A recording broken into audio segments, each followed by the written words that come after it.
People, yeah. They should be. It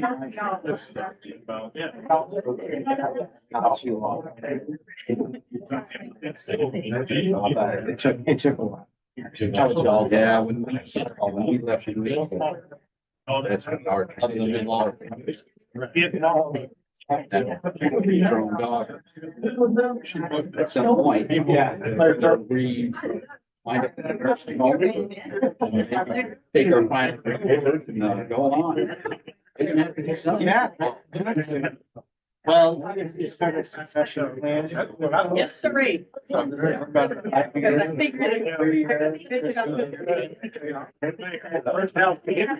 that. It's good to see you. Yeah, same here. Appreciate it. That's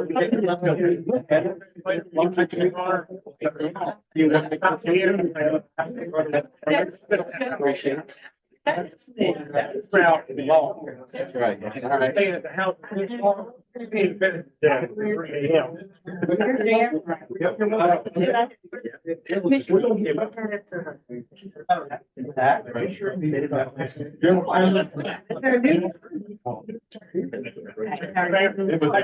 to see you.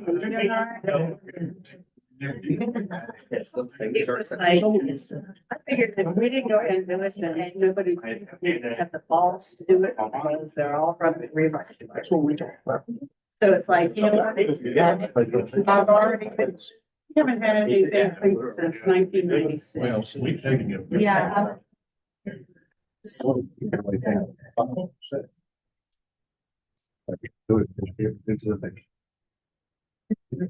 Probably, I didn't go. We tried it. You should try to do it before you get to the. Well, hey, Brett, we ran one of those analyses, you know, because you can see where people come from and stuff. And like the house around the parade, said we had 6,000 people in the town. So they were clearly coming. Well, I was a little nervous. I was at the tree lighting, and they had the dancers there and their parents, but it really wasn't anybody else. So mayor, council did the tree lighting. We were sitting around, and it was about 6:45, and it still was not a lot of people. But the parade got to the municipal building about 7:20, and it was full. By then, I mean, people stayed in the streets. I mean, it wasn't bursting at the seams. Well, like last year when it got warm. I mean, we had people 60 days on the sidewalk, but people came out. Yeah, that's right. I'm going to tomorrow night to the Roanoke one. I think it's going to be cold again too. I think they're going to be happy you're walking. Well, the Campbell Avenue or Jefferson and Campbell, really like the wind. Yeah.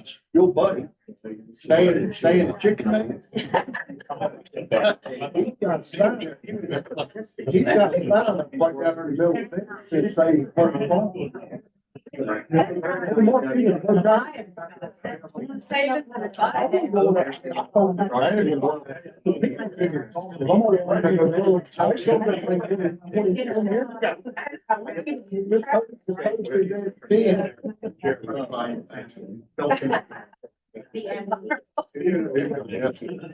No, I'd rather not.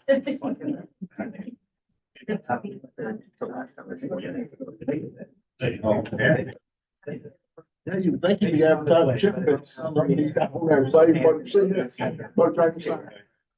Save post phone, take chicken bits, got save post. Save post farms, close Southwest Virginia wildlife. That's right, yeah. Yeah. I think so. I saw that.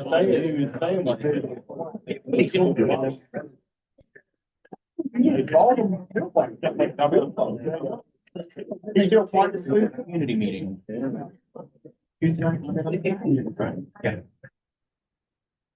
Afternoon, welcome to the Transportation Planning Organization, December 5th, 2025.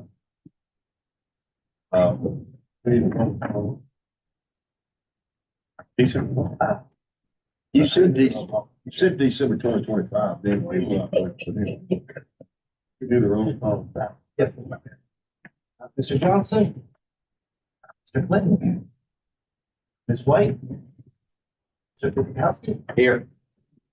Chair North? Here. Mr. Radford? Here. Mr. Paulson? Here. Ms. Reynolds let us know she did not make it today. Mayor Turk? Here. Mr. Hawley also let us know he did not make it today. Mr. Wiles? Here. Mr. Stonewall? Here. Mr. Price? Mr. Stewart? Here. Mr. Huber, also can't make it, Bob Goffard. Said Ritter, Mr. King, we expect, not here yet, but we do have a forum. Let's go around the outside of the room and quickly introduce yourselves, starting to my left. Renee Turk, City of Salem, temporarily the mayor. No.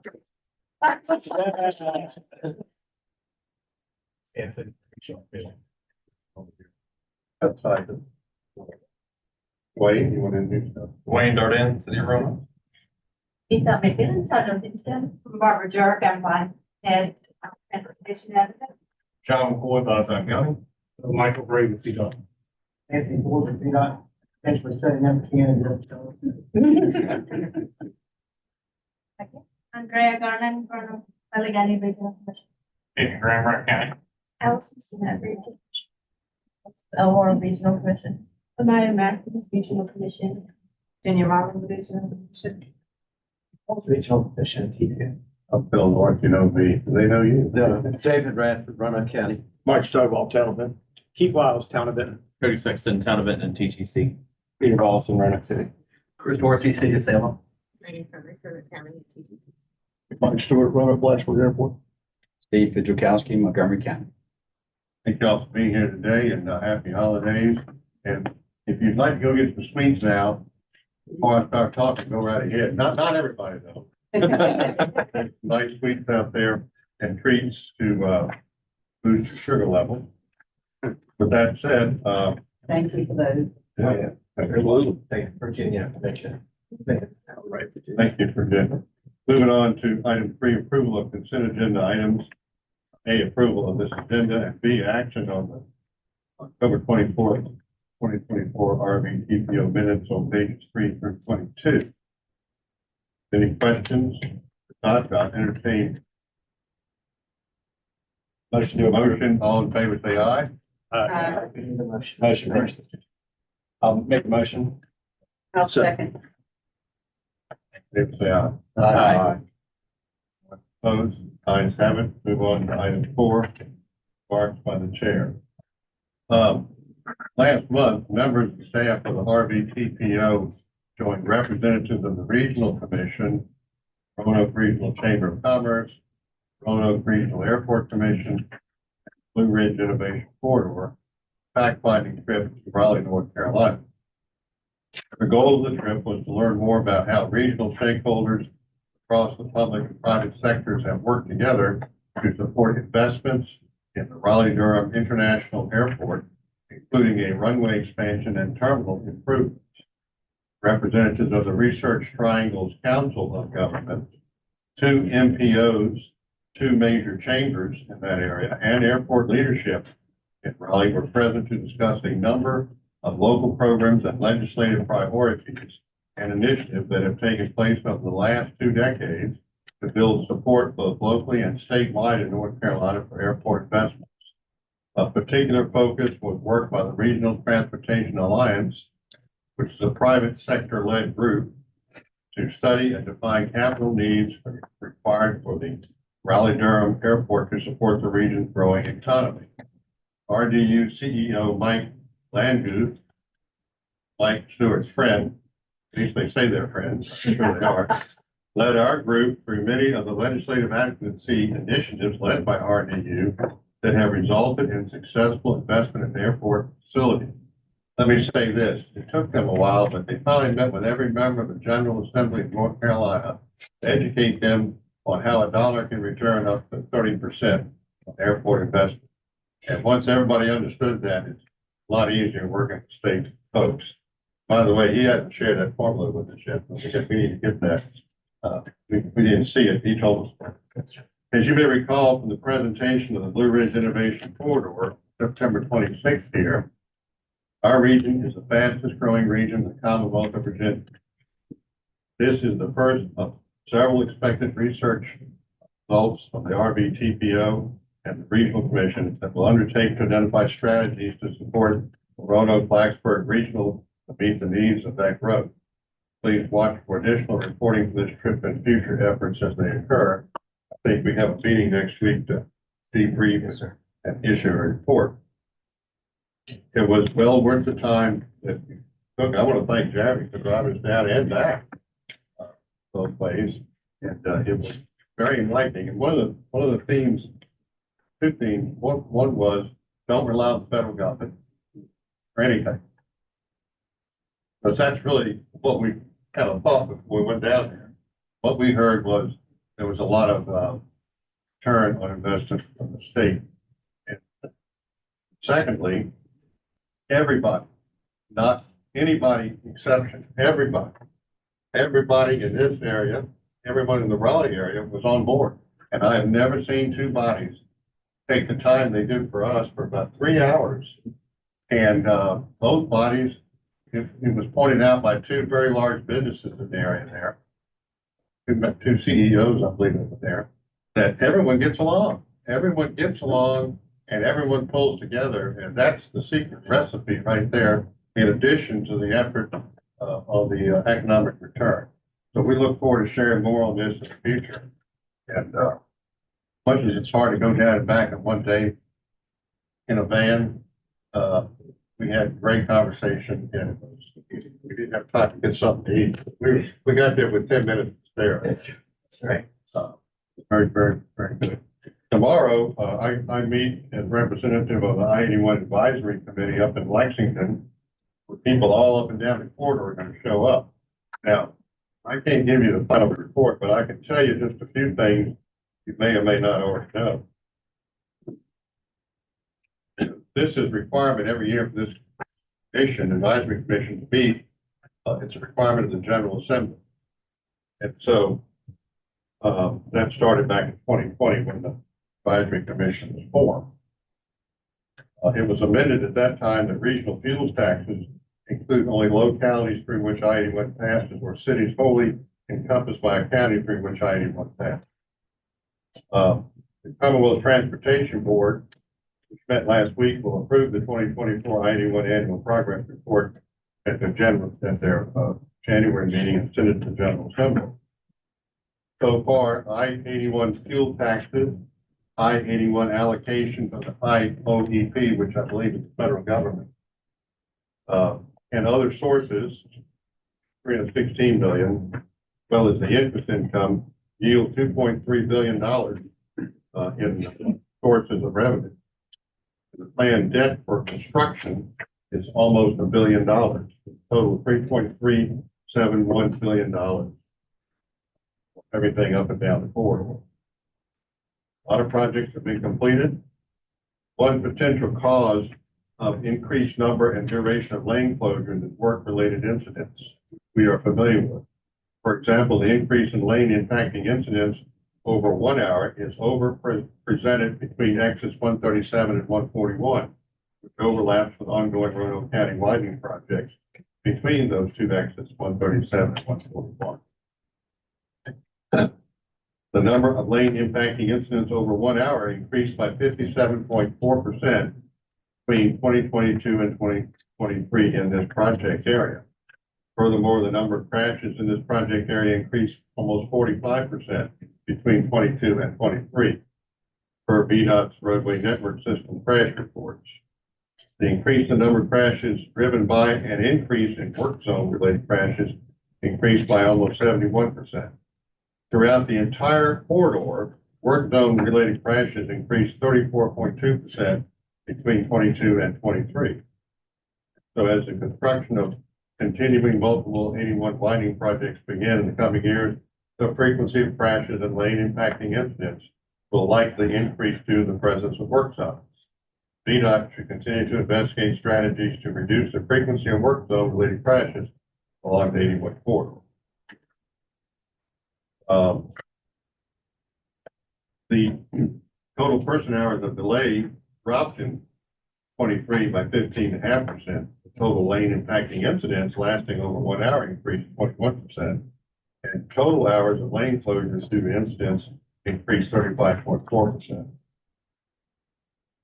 Another thing that's part of the I-81 effort is the I-81 multiple corridor improvement plan, which includes expansion of freight and rail traffic in the New River Valley, i.e.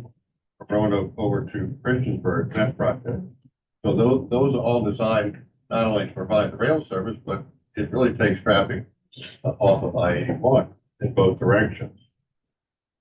So we will meet tomorrow and I will have an update in January. I will just say this, that the next steps in regards to our district is to widen the 3 lanes between 137 and 140 in both directions.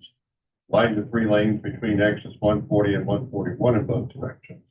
And widen the 3 lanes between exit 143 and exit 150 in both directions. In addition, construction will begin in 2025 in the Salem district on acceleration lane at exit 94 southbound, acceleration lane at exit 105 northbound, and widen to 3 lanes between exit 128 and 137 in both directions. We'll fill you in with more information next month. With that said, we'll go into action item number 5, overview of regionally significant transportation projects. Mr. King, I don't think is here yet, so Anthony, if you step in and represent VDOT? Or can you kill some time until Ken shows up? Well, if you all want to reshuffle the agenda, we can. Is he on the way? I don't know, I haven't heard back from him. Okay. This is a presentation that I gave, back in October for the SAD meeting, Pregnant Medical Center. And, it's like when you're in school, it's like I studied for this test 2 months ago and I'm getting ready to give the test again, but it should be familiar information. So some of you guys were there at the SADS meeting. And I know some of you folks were not able to attend that day. So I'm going to go through this probably a little bit quicker, a little higher level than Ken was going to, but Ken, if I catch Ken out of the right side of my eye, I may just pause and say, hey, Ken, we're on slide number 6. Okay. So we were asked, not only for the SAD meeting and for today, just to kind of give everyone a kind of an update, finger on the pulse of where some of these projects stood. Some of these are these more bigger, regionally significant projects that we've all talked about for years, finally coming to fruition. So we're kind of glad to see some of these happening. So what I intend to talk about briefly today is, you see highlighted here the corridors we're going to talk about. These are some of the major corridors in all of your various jurisdictions. And so I'm going to go through these. First, we're going to hone in and focus on the 460 corridor, which runs, of course, through Roanoke City and then Roanoke County, and then butts up against adjoining counties as well. But that's really primarily what we're going to talk about today at Roanoke City and Roanoke County. You guys that have been paying attention know that there was a lot of planning efforts, a lot of planning work went into identifying projects along this 460 corridor, basically from the 581 ramp all the way to Altman 220 intersection down beyond Bonsack.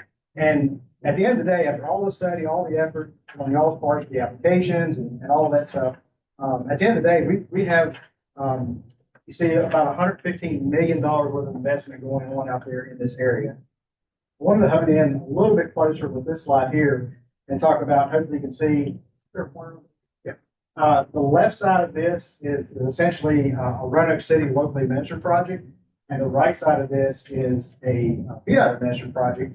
And I won't get in the weeds on that, other than to say that between the Roanoke City project and the VDOT administered project you see on the screen now, it's essentially from Hickory Woods Drive all the way out to Hunt Ridge Road. The Roanoke City locally administered project should be going to advertisement for construction in December of 26. So seems like forever from now, but in the transportation world, it's a hiccup, right? December of 26 should be going to advertisement. A little over $14 million worth of investment. The VDOT administered portion over in the county from Blue Hills Village Drive to Hunt Ridge should go to advertisement around about the same time, June of 26. Similarly, $15 million investment what I want to draw your attention to, it's going to be a pretty major change to traffic flow out in this area here at Route 460, alternate 220. This is what we are calling a displaced left intersection. Pretty major change for what folks in this area are familiar with. And that project will also be June 2026. I believe the intent is to bundle those three projects together and advertise them all together. That intersection and all the work going with that is almost $30 million right there. So just on the screen right there, you have almost $60 million worth of investment in this area, again, from Hickory Woods Drive out to the alternate 220 intersection. Major investment on this corridor. This next piece would be, again, on the 460 corridor from 581 to Gus Nix Boulevard. This project, actually, the specific termini is from East Gainsborough Road to East 24th Street. $62.5 million investment along this stretch. You can see a lot of intersection improvements going along. All those dots are the various intersection improvements, everything from through cut to arc cuts, channelized slips. $62.5 million investment, again, in this area here on 460 corridor. And lastly, not necessarily on the 460 corridor, but in this area is the 581 exit to Peters Creek Road interchange project. The reason we put this slide here, I want to highlight this, we did the SES meeting and at this point as well, is want to highlight that this project is solely funded with RSTP funds that have been programmed by this body right here. So a little over $4 million investment. This project should be advertised for construction in April 2025. So in the spring coming up, we should see that project go to advertisement. Should be a nice operational improvement for this stretch right there at exit 2 off 581. That's a real quick blow through of the 460 work. I want to talk about a project that impacts Roanoke City, Roanoke County, and all the folks that travel through this area, right here at the 419-220 interchange. You guys are probably more than familiar with this project, but I want to point out that this project was recently awarded. Commonwealth Transportation Board approved award of this project. Just the Divergent Diamond interchange itself is nearly a $20 million investment. Construction should start in early 2025 and carry through to the end of 2026. It's going to be I've heard Ken talk about I-81, that it's going to get a whole lot worse before it gets better type of deal. So if you travel through this area, we'd appreciate your patience. This project, well, got to break a few eggs back on the type of deal. So this project we're excited about, but it will be some discount for folks to travel through this area. But when it's all said and done, this should definitely improve safety and congestion mitigation through this particular interchange. Next, I want to shift our attention down to the 220 corridor. There's a lot of work that has gone on down there, coming on the heels of a lot of interest in the I-73 corridor, and we know the life of that. We've tried to invest through bodies like this, through other entities, try to invest in this corridor, the 220 stretch that you see on this image here. So this is some of the more specifics. There's a lot of interchange improvements between this point on the map that you guys see here, basically covering Roanoke, Franklin, Henry County, and City of Roanoke, all the way south, almost to Martinsville. All told, it's about a $24 million investment. Those were awarded in December of this year, so just really 8 days ago.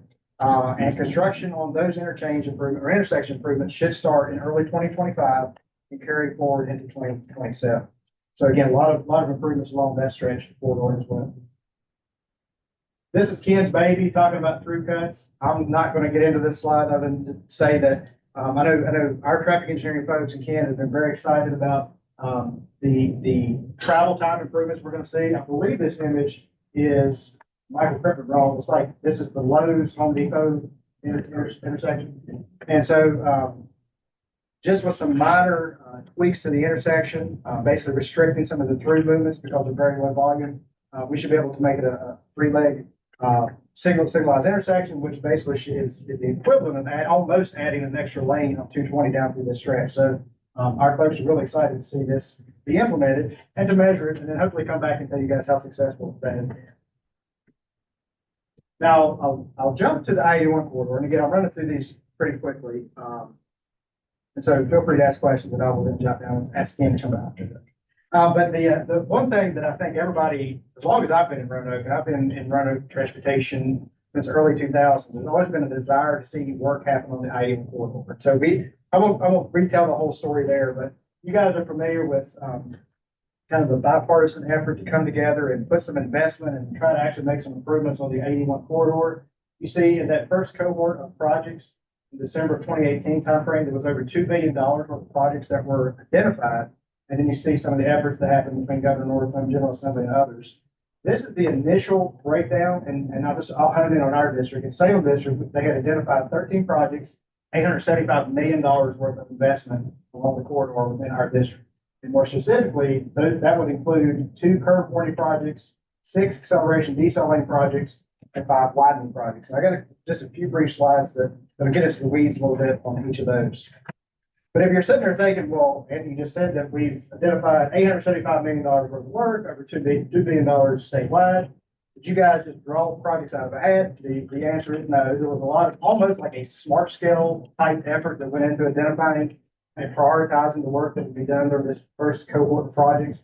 So probably can't see it, but I just want you guys to know that there was a lot of effort that went into it. And Mr. North, you're probably more than familiar with the effort that went into the prioritization of that. Again, very briefly, how are we funding all these projects along the 81 corridor? Primarily with regional fuel tax and also some interstate operations and enhancement program funds.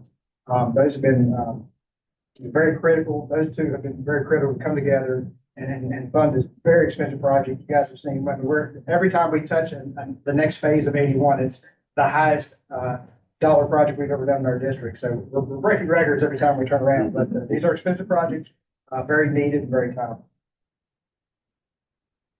This is a 30,000-foot view of all the round one or the first cohort of 81 capital improvement projects. You guys saw that initially there was 65 in that cohort.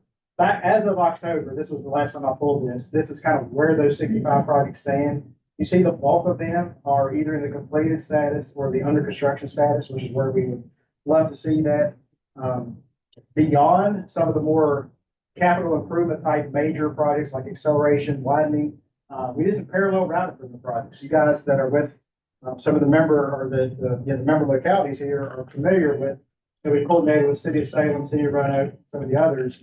We did some signal coordination work, upgraded linking with our traffic signals.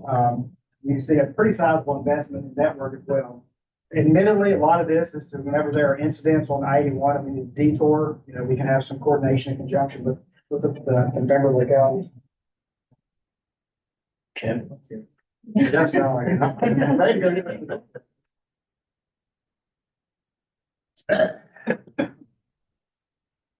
So acceleration decel lane, I hinted at that earlier in the slide.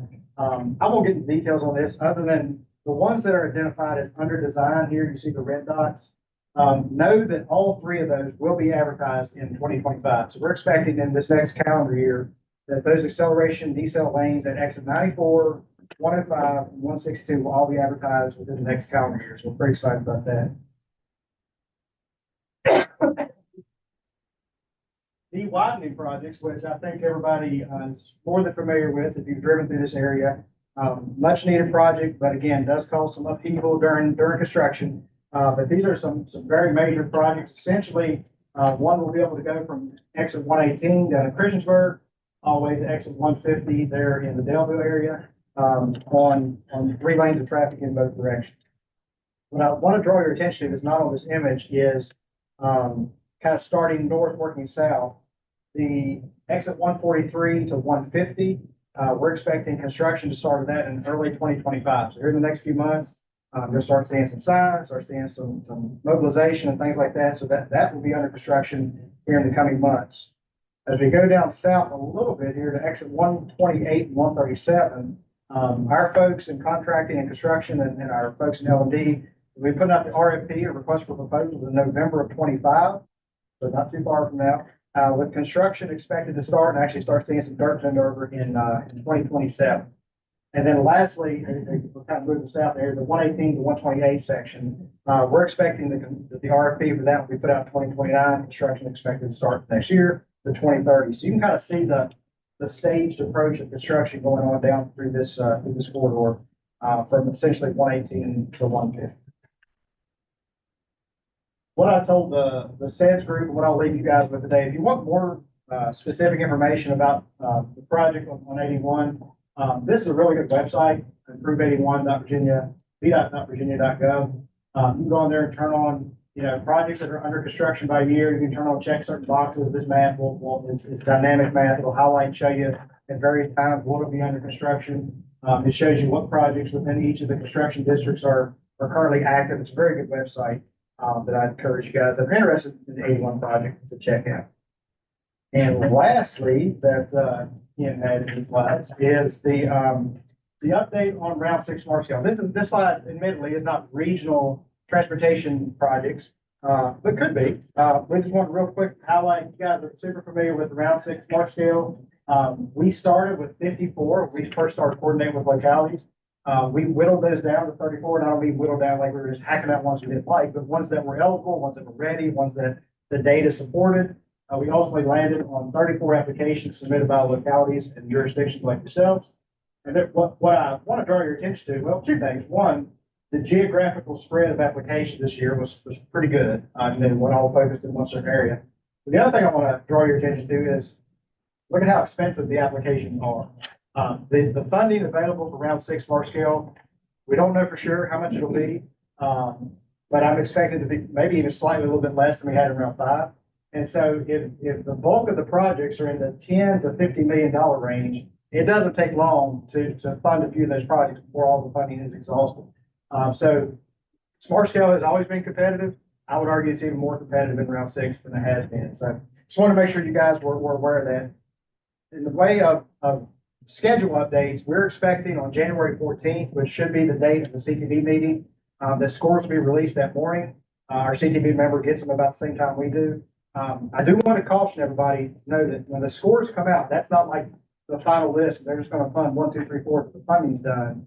That's just how the scores shook out. There's a lot of coordination that happens between January and let's say May when the draft 6-year plan comes out. So just know that we would strongly encourage you guys to talk to your CTV members, coordinate through us if you'd like. We'd be glad to help facilitate some of those conversations. So just want to make sure everybody knew the Smart Scale update. What date was that, January? I think it's a 14. 14. I don't think they've published it yet, so no, sure as I've said it here in front of everybody, they're gonna change that, but I think it's a 14. Yes. And with that, Ken King would be glad to take any questions that you guys wanna, jot down on our post notes. Actually, if anybody has any questions, I'll be glad to try to answer them. Although I noticed Michael has left as well, so I'm really just kind of round around. On 81, I did talk to Dr. Spoot a while ago, and he thought that, and he's going to attend the meeting tomorrow as well on 81 in Lexington, but he thought we were in pretty good shape there.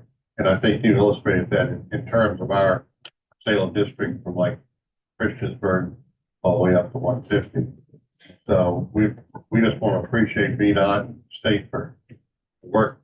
But like everyone will tell you, there's no pain, no gain. And it's going to be a lot of pain going on around here. I give it all for 419, 220. Yeah. I've got to map out my escape route, but I'm not going to take that route if I can help it. Although I understand some of the work, most of it could be done in the evenings, off peak times, which would be really helpful.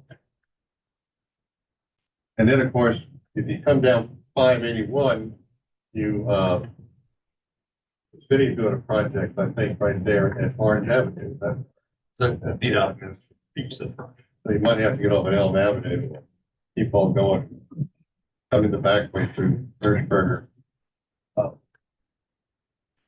right, anybody got any questions? Are lights still going to be on 137, 140, 141 exits for sure?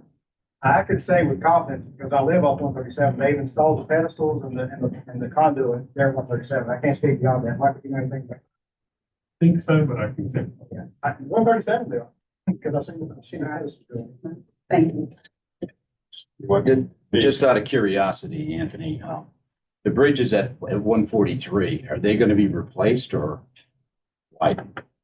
Right there, 143, is my understanding is the traffic volume show that there's so much diversion getting off of 581 and coming off 581, the 2 lanes was more than capable to handle the traffic flow. So for now, there's no intention to touch those bridges right there. And I had the same question. I was like, where are we going to do this under construction or under traffic? And also a short traffic volume showed that most of the traffic goes 581 comes off. They wouldn't even add a emergency lane on those bridges? I mean, there's always possibility. It's interesting. These 81 corridor improvement projects, I don't want to dare paint the picture like it's just free for all, loosey goosey, but as things pop up and are identified during project development, definitely before we issue RFPs, I've seen changes made in some of the other projects, little tweaks. That's pretty major tweak, but I can definitely share that request with Ken. Okay, thank you. Anyone else have questions for Anthony?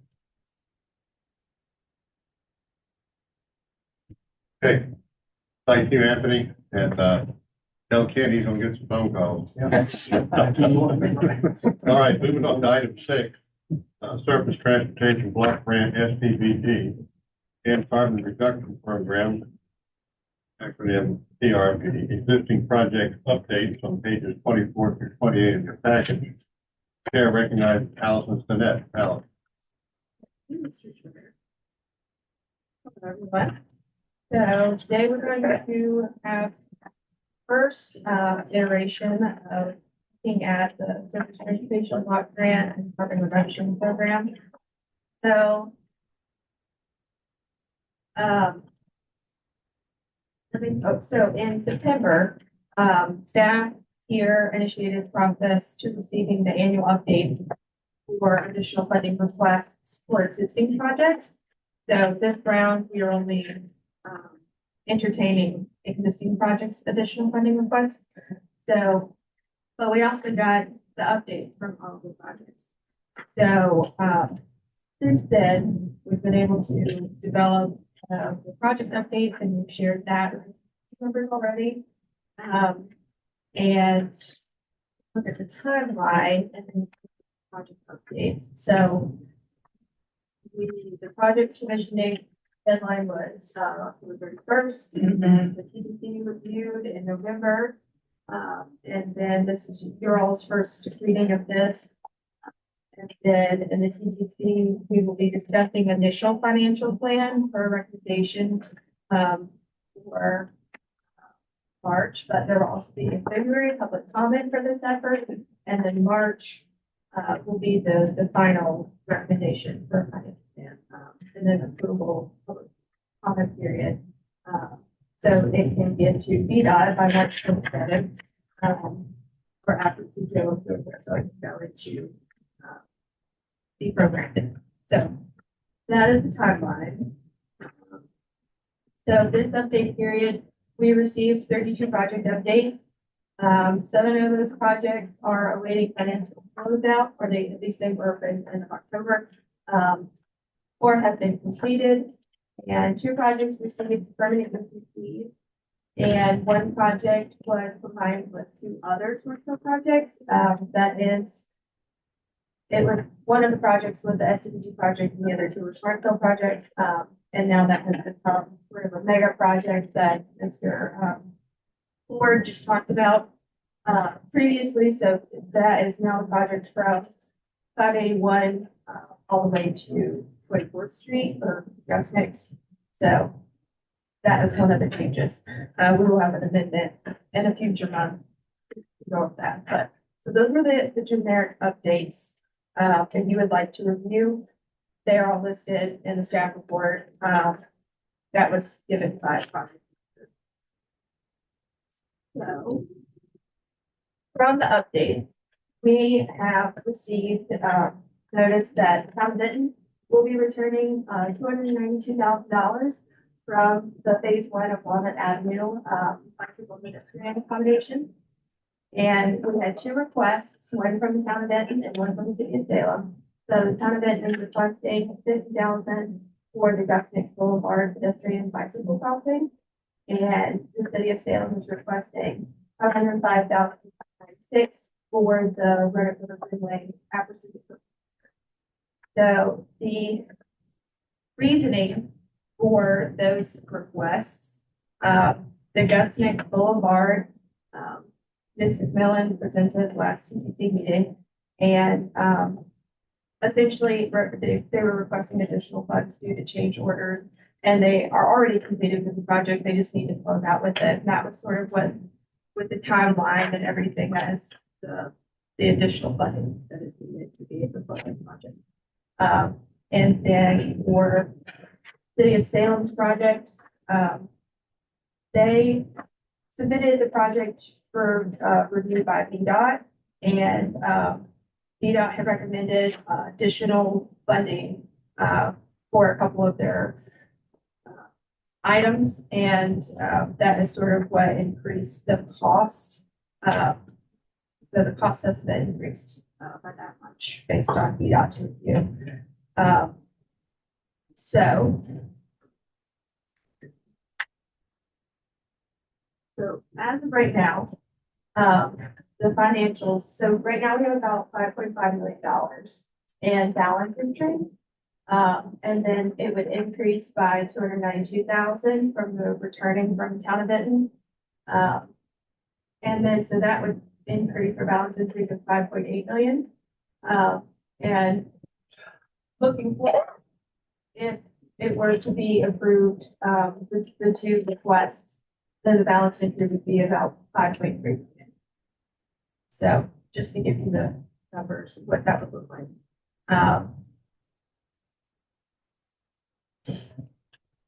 So do we have any questions at all? I wasn't sure. Any questions so far? Andrea? Thank you, Ben. $292,000. You're welcome. Don't mention it. Absolutely. Now, don't come back in here in January and have to put back, man. Just 50,000 of it. 50,000, right. It says on 125,090 that the changes are detailed on the cost estimate that will be provided. Is that, who is that being provided to? So Who reviews that?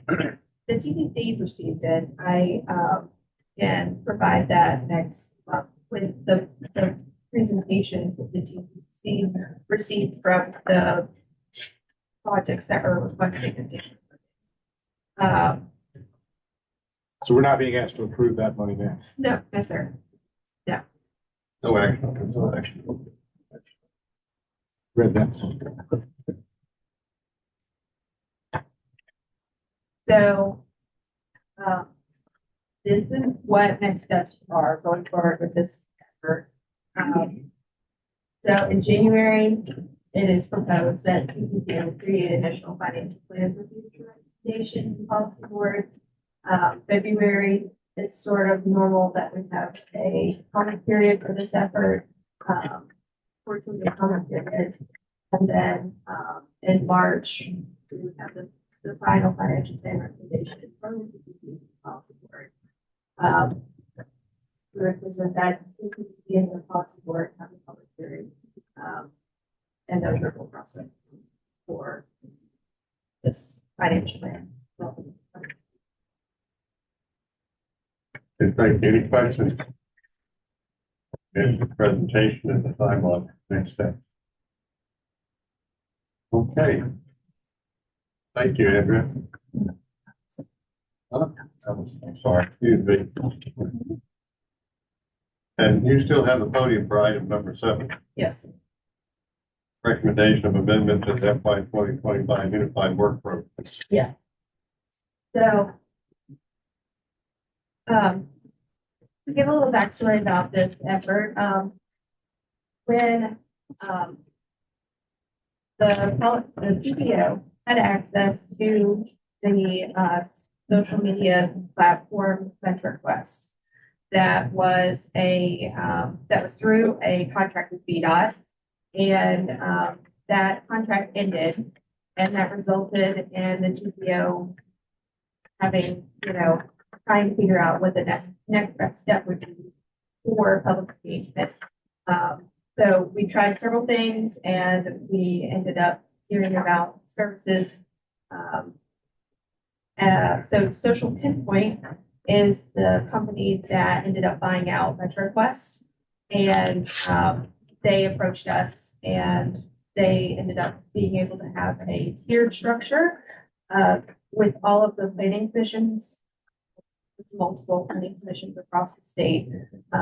And with that, we ended up getting a better deal cost-wise if we were to join. So this effort would be consolidating services. So we were previously paying for HubSpot, which is how we distribute all of our agendas.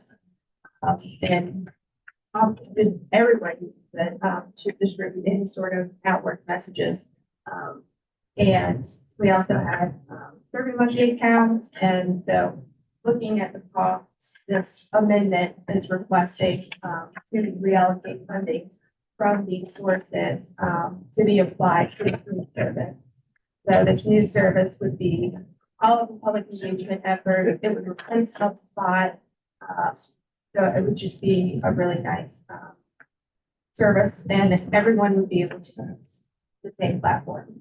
So all of our public engagement across the entire commission would look the same, feel the same. And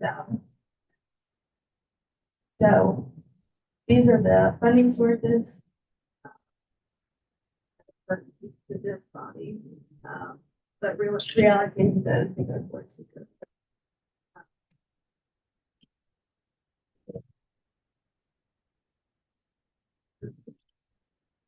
I have a little demonstration of the platform. I'll just click through it really quickly, just to show you sort of what the tool looks like.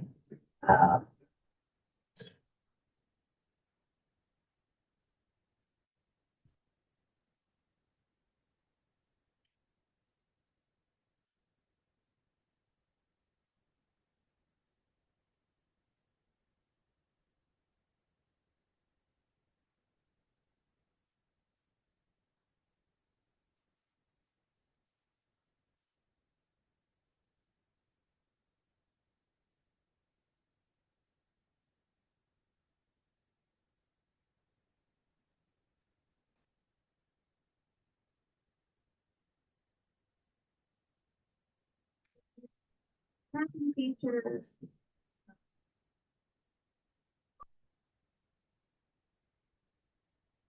And then okay, survey features.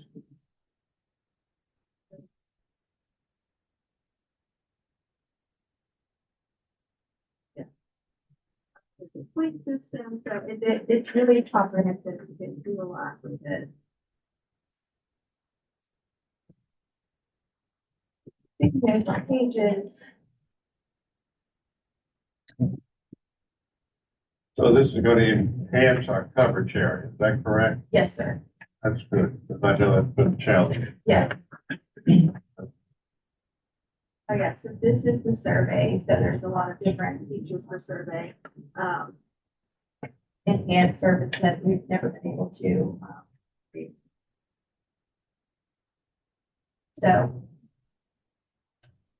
yeah, that is essentially, yeah.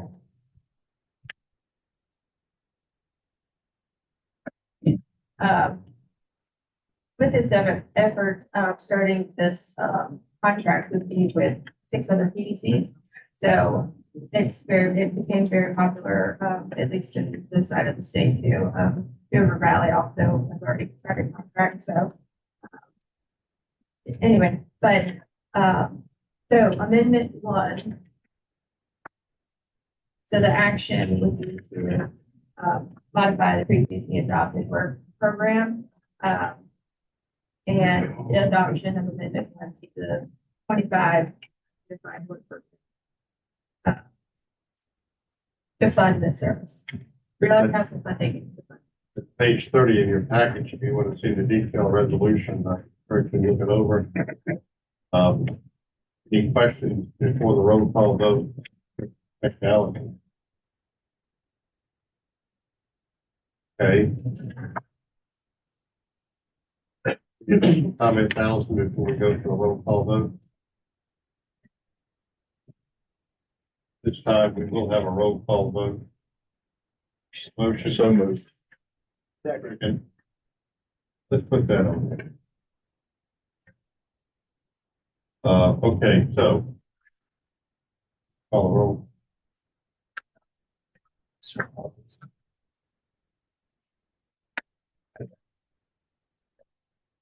Paper. Mr. Kwiatkowski, Aye. Chair North, Yeah, aye. Mr. Radford. Mr. Volleson. Aye. Mr. Turk. Aye. Mr. Riley. Aye. Roll call. Stewart? Mr. King is here. Mr. Ray, if you'd like to vote since you were here during both of the meeting as alternate. That motion has. Thank you. Thank you, Alice. Item 8, Chair recognizes Andrea Garland. Talk about 2024 NATO Impact Award. 21. Yes, good afternoon. I wanted to give a shout out to Mr. North for enjoying your first band pool. You should really enjoy your band pool in True Raleigh. The band full to Raleigh. Oh, yeah. Yeah, all right, I'll put it on a video. And I'll go with you that, it's very quiet. I don't know if my photo might need to be turned. On.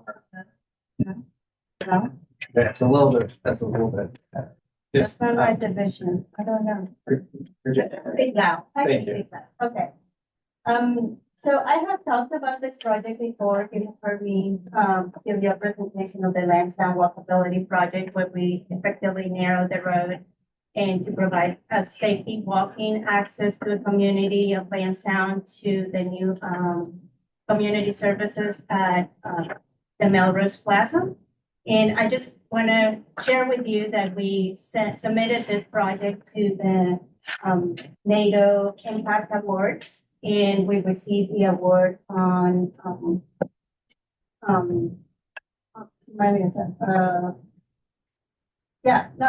that is what it's called, the Impact Award, Community Impact Award. So I wanted to share this with my cohort of members. I did invite them to attend, but maybe here is going from the city, and we can accept this award on behalf of the city. And really to explain it better, I'm just gonna let roll this video so you guys have an opportunity to see what the project was about. And before I do that, I also wanted to recognize Nathan. This project was we accomplished this project through a state program called the Walkability Institute. And we worked together with a cohort with members of the community that will be explained in the video. But Nathan, with the county, has just applied and will be participated in the same Walkability Institute, seeking a project, hopefully as extending as this, for Roanoke County. So we're really excited to support Nathan with it, and John is going to be participating in on behalf of the commission, and so we'll be hearing from him.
And I wanted to mention that Kristen, who was with the Department of Health, and she was one of our members of our board.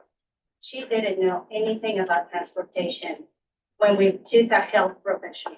She didn't know anything about transportation. Everything was new to her. And those words came out of her when she was interviewed. Like, it was like the perfect spokesperson that has led this. So that was one of the really things of that. Thank you so much. Thanks, Steve. Any questions? Thank you very much. Okay, moving on to item 9 of the business. Is there any other business before the TPO today? Not. Item 10, comment period by any policy board members and or the public. Who wants to go first?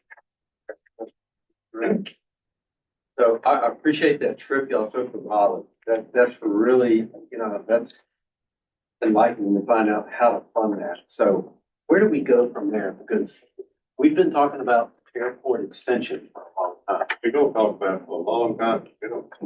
Yeah, and that's what I was afraid I want to stop talking about it. And Well, we need to put a committee together and get key people to raise funds in the locality.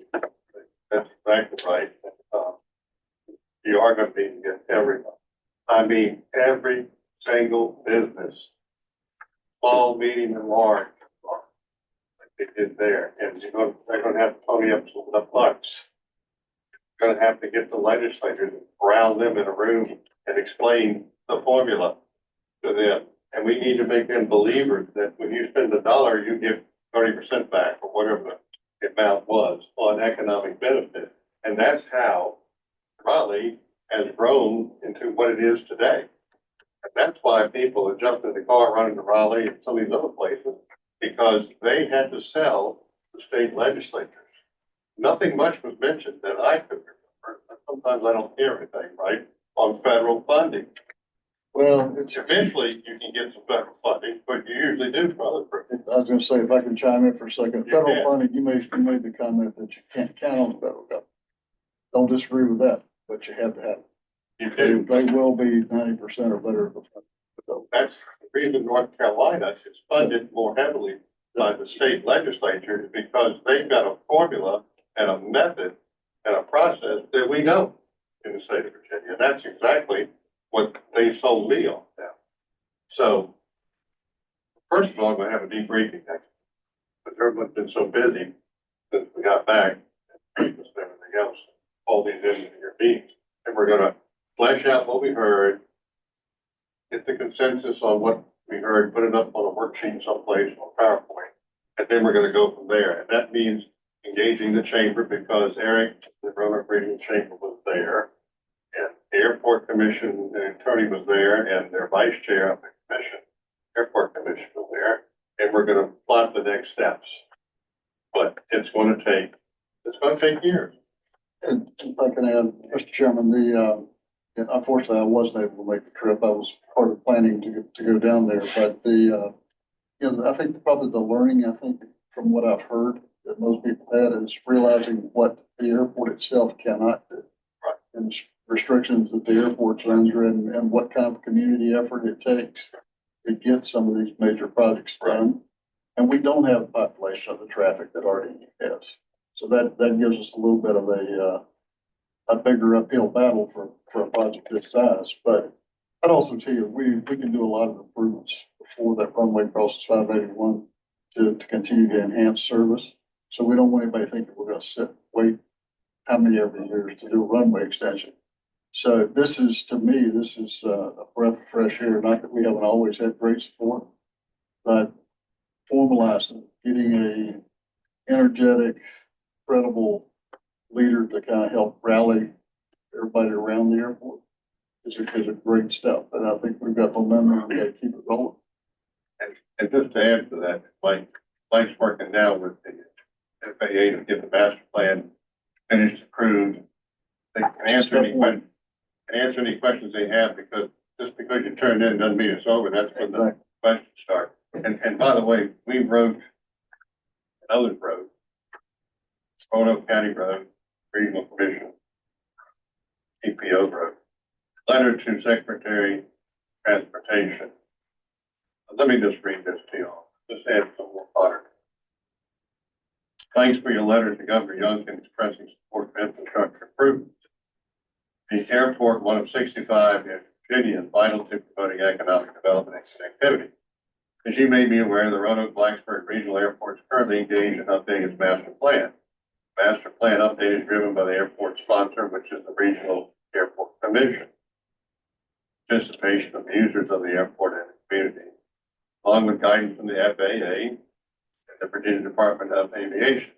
The master plan update involves a comprehensive effort that examines current facilities, FAA safety standards, operational levels, development of forecast activity, and the projects and improvements that will be necessary to meet FAA standards and accommodate future levels of activity for a 20-year planning horizon. The master plan will prioritize projects based on safety and FAA standards, along with projects driven by a future need for additional capacity. Also detail phases of the development based on forecast operations. Examine the feasibility of various alternatives and seek to determine the most cost-effective development of the infrastructure necessary to meet the needs of the community. At the conclusion of the update, the airport sponsor will proceed with projects identified in the plan, generally following the phased development as prescribed in the master plan. For more complex projects requiring significant funding from the FAA, and this is where the federal government piece comes in, Roanoke Regional Airport Commission will be required to conduct a benefit cost analysis and environmental assessment to determine feasibility and potential environmental impact. These environmental coordination efforts will prescribe necessary mitigation and avoidance of negative environmental impact. Once the FAA determines that those projects are justified and the impacts environmentally are mitigated, projects are then ranked in terms of FAA priority in the airport improvement program for funding consideration, preserving existing investments made in the aviation system and safety rank highest in the priority system. Commonwealth would then look to support the project based on its project priority system, providing the minority state funding share. And what they mean there is the feds would at some point pay for 90% and the state 8%, and then the locality 2%. As the Roanoke-Blacksburg Regional Airport, in the midst of this master plan update, it is difficult to know what will be included in the final master plan. However, I assure you that my office, in coordination with the state aviation department, will remain engaged in the master plan update until its conclusion. In addition, we continue to make efforts to upgrade and improve air travel for Roanoke. The governor and I talked to American Airlines CEO Robert Isom a couple of weeks ago, urging him to add a direct flight from Roanoke to Dallas Fort Worth International Airport. He assured us that this route is on their list, but that it's likely 18 to 24 months away. So see, things don't happen very fast. While not air travel, we also continue to invest in transportation improvements in the valley, which we learned about today on I-81, the nearly $200 million widening project, I-81, city of Salem, Roanoke County on the way. We recently secured a significantly better, cheaper, and faster option for passenger rail from Roanoke to Christiansburg. These and other transportation improvements will ensure the region remains connected. Thank you for your engagement on such an important matter. So, from the federal standpoint, lots of stuff has to happen, and then it has to be ranked and put on a priority list. And where that lands, nobody knows. I'm looking for the governor's budget to maybe have a amount of money earmarked for a study, perhaps a benefit cost analysis, because the last time we did something, it was requested on a Friday and it was derived on a Monday. And John Paul and his team at the regional partnership came up with $1.6 billion 10-year economic impact, because the governor asked for a number. And, you know, we didn't have time to do a study and get a grant, because by then the governor would have forgotten that he asked for it. And so that was what was given, and that's the number that you may have heard out there recently in the state of the county, because the reason we used that number was to say, this has huge benefit, just on a high level. Now, they'll need to get down to the weeds on this benefit cost study. I hope on the 18th of December, we'll see something in there for the Roanoke Airport on the study. If we don't, well, then we have to talk to our friends in the state legislature to carry a budget amendment. And I'm sure there'll be some support for that from Delegate Austin, for sure. He's on transportation. So, not going to happen. We're not going to have a runway expansion in 2 years. But we can't lose the momentum, because if you lose the momentum, then guess what? We're right back where we started from. And by the way, Penn State guy down there was in charge of the TPO, executive director, I think, part of the TPO in Raleigh, stood there and asked the question of Eric Mundy, who was there, representing the airport, and myself and one of the persons said, by the way, I think it was Jim Wallace, it said, how much do y'all estimate this is going to cost? And someone said, well, last time I looked at it was about 550 million, but you know, that's a large number. And of course, Eric said, and by the time inflation's factored in there, it could be as high as 700. He looked at us very seriously and said, can I ask you a question? Yeah. Have you thought about finding another location to build a new airport? And I said, yeah, about 30, 40 years ago, they looked into that. That was between Lynchburg and Roanoke, and it's called the Montvale area, and nothing's been done. But see, what we talked about back then, we never materialized for many reasons. So here we are today. And if we don't stick together in a unified fashion, and that includes organizing a all-out business effort, because the airport can't do it all, and stay there in lockstep, all of the regional commissions, regional partnerships, and chamber of commerce, and just keep singing from the same hymn book, we're going to be just where we were 40 years ago and say, no, it's not going to happen. And apathy takes over and we're still moving on. Now, there's some people that's probably going to tell you they like the way things are. They're not going to encourage anything to change. There's always that element. Yeah. And you know what? This area is guilty of that. And there's no two ways about it. It happens, and you see it every now and again. They didn't want to bypass around Roanoke. That died in 1990. And people, even in Roanoke counties, have spoke against the airport expansion. And, you know, see Wayne Compton was who I'm talking about. And it never happened. And the energy just went south because negativity took over. So this is ours for the taking, if we want to take ownership of it. And if we don't, then it is what it is. We'll just be happy with what we got and just, you know, just accept what it is, and that's it. You got to think of what. I could talk about this all day long. But I would tell you that, no, I think it's a great effort starting forward. And I would tell you that one of the things we have to do, and Jeremy and I've talked about this, is we have to get people to stop looking at the glass as half empty and look at it as half full. Right. Because we've got a great airport, great air service. For a community our size to have, February, we'll have 9 nonstop destinations, and they add Sarasota and 4 major airlines, and we're hitting every major hub on the East Coast, just about, plus the Midwest. We've got great service. It can get better. And I think we can do a lot of things to continue to enhance that. Yeah. But it's happening. And, you know, with the Sarasota announcement, that's a good thing. With the 4th Atlanta round trip that Delta put in November, that's a great thing.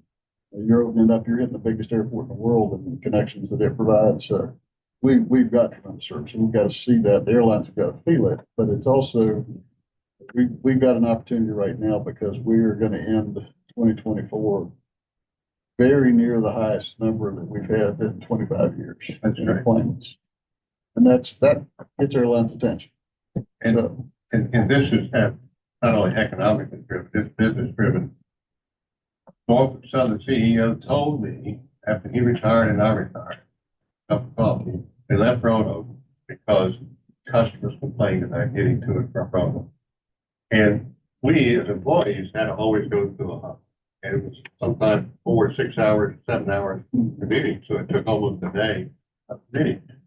They went to Norfolk, that didn't work out. Now in Atlanta, well, in Atlanta, they only have to be in office 2 days a week. They can travel 3 days a week and work from home because they got a plane you can catch that goes anywhere you want to go nonstop.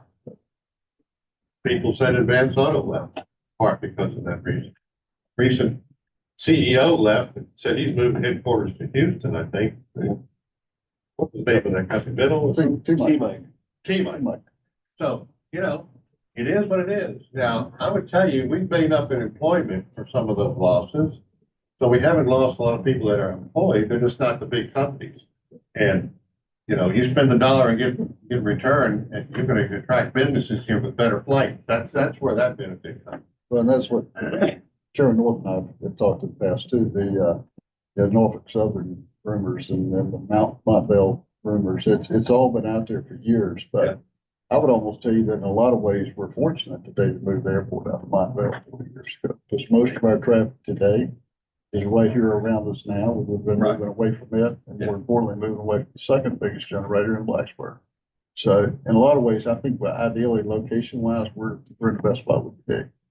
And it's always more expensive to sell a greenfield than to expand if you've got great options. But that is something we look at all the time. Is there better spots? So if somebody finds 1,000, 1,500 acres of flat ground around here, somebody let me know. Yeah, I don't know if it's a lot of it. Or a mountaintop we can knock off. But you got to remember this.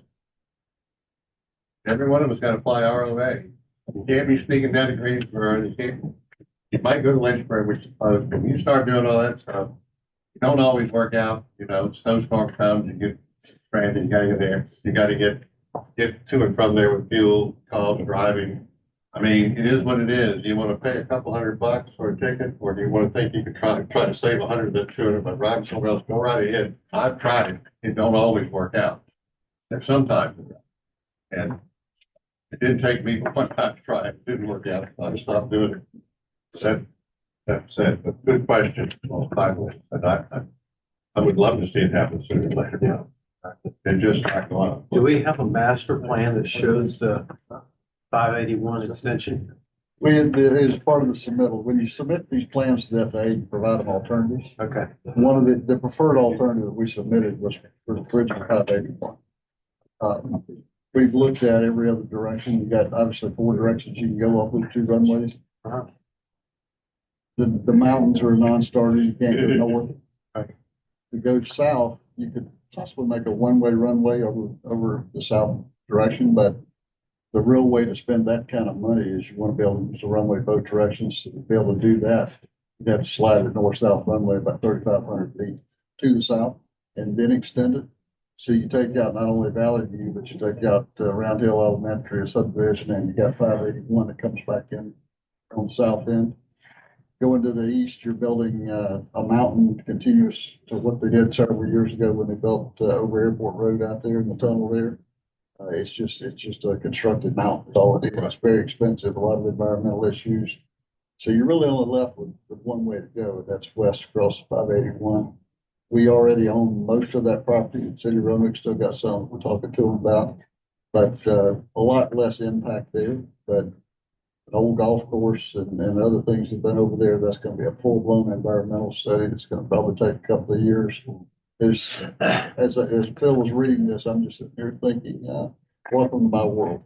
There's nothing simple about this one. It's taken a lot of work, but we're making all the right arguments for the FAA to get it approved. And that's the first step. And it's going to take also not only the local state legislators, but the federal. Yeah. Yes, Senator. That's enough. And actually, Phil, if I can, there's one last piece there. I'm sure if I start hearing about airports, but you know, Virginia aviation is not broken. We have a really good Department of Aviation, a really good funding system. What's broken is the amount of money that they're able to use and distribute to the airports. And that's something we continue to work on because we've got a director up there who's a former airport director now, and he gets the problems. Yeah. But we need the legislators to start putting money into the aviation fund that will come back to the commercial airports to help airports our size grow, because the big airports have agreements with airlines, they'll back the place. We're not gonna get that in airport this side. We need the help from our state. So those are, we've already got the pieces in place. Now we've got to start working. There you go. Thank you very much. More of this in time, but, okay, so we don't have much time left. That probably went over a little bit here. Asked it subject. Anyone else? Mr. Chair, I'll first say apologize for my late arrival. Reminds me of my father's statements about me being like a blister, shows up when the work's done. So I apologize. I know Mr. Ford, I'm sure did a good job because actually he gave the presentation originally to the SEDS group that covered that. But I do want to highlight just a couple of things that's going on. One, in that presentation, obviously you saw all the activities on the 81 corridors taking place between the New River Valley and the Roanoke Valley. We got the committee meeting tomorrow that Mr. North and others, myself, will be participating in. It's not, one of the things I expect to hear about is planning efforts and issues. The funds that flow into the I-81 improvement program, as Mr. Ford shared with you, those continue on. So what lays ahead in terms of improvements to 81? I know I expect that to be a topic of discussion, that'll take place in the course of the next year. So I think we'll learn more about that. A couple of quick things, the diversion diamond at 419 and all the improvements taking place on 220. We got a good bid. The CTB recently awarded, I think you may have seen, we had a notice of that was actually covered in the Roanoke Times and that activity. And then the extensive projects along the 460 corridor that were highlighted. That's over $100 million worth of investment. I just think that this board needs to recognize the really great work that's gone on here between the city of Roanoke, Roanoke County. Obviously, the 220 work extends down into Franklin. The work that's taking place along 81 that's touching all the counties of the TPO. So I just really feel like there's been a lot of really good work taking place here in this board and the collaboration and coordination of the transportation projects. And in particular, that 460 corridor, it was always envisioned to add additional lane. And, it's kind of like you can't let those larger opportunities. And I still think there's a need for that, getting out to Gus Nicks to really serve Benton, and the challenges that are there. But we're making improvements in the program. And I just think the work of this body has been really key to that. The one other thing I was asked to provide an update on is the Valley to Valley Trail. People have heard of that, I think. It's the idea of how do we connect the Greenway trails out to the New River Valley. And certainly there was a first phase of that work that took place back in 2020 and identified a lot of alternatives, but didn't really land on a selected one. I think some of that really took a little bit more localized work. And that Valley to Valley Trail study was a higher level regional kind of look. What's happened at this point is Roanoke County has got the West Roanoke River Greenway feasibility study underway to zero in on the piece that's in West Roanoke. And then the New River Valley MPO, Dan Brew and the group up there have started engaged in identifying from that Roanoke County line all the way out to Pulaski, where is that preferred alternative? And that's work that they're going to be taking place in the spring, summer, be a lot of interactive meetings, but by fall of next year, their goal is to try to identify a recommended route. And certainly then, the details of what that is, the topography is difficult, the cost and how to advance it becomes the next points of discussion. But people had asked about where the Valley to Valley Trail is, Roanoke County doing their work and the New River Valley MPO doing their work in the year ahead. So, and I know there was a few questions. One was about, I'll get with Mayor Chirk about a lighting question on 81 that I think I might be able to address.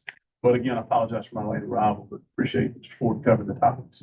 But great work going on with the TPO in all of these projects around the Roanoke Valley. Thank you, Cliff.